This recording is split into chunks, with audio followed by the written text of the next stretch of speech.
Anak kera yang nakal tetapi sangat jenaka.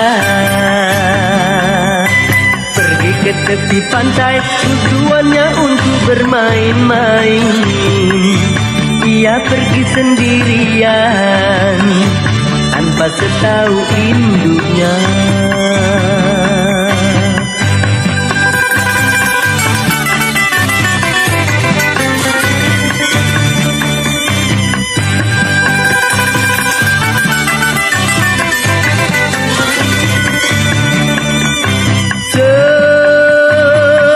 Setelah puas bermain, ia pun ingin pulang, tapi malang nasibnya, ia tak tahu kemana. Menangislah akhirnya, menyesali dirinya.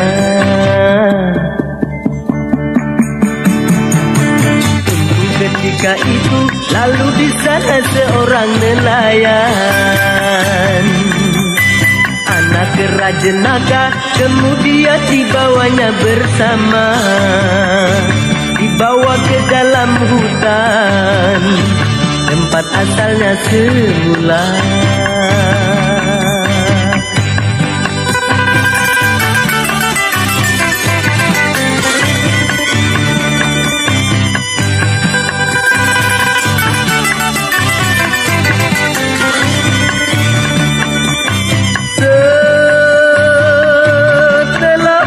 Bermain, ia pun ingin pulang, tapi malang nasibnya, ia tak tahu kemana.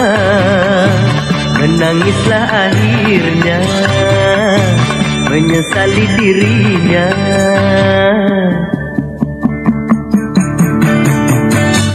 Ketika itu lalu di sana seorang nelayan, anak kera jenaka, kemudian dibawanya bersama, dibawa ke dalam hutan, tempat asalnya semula.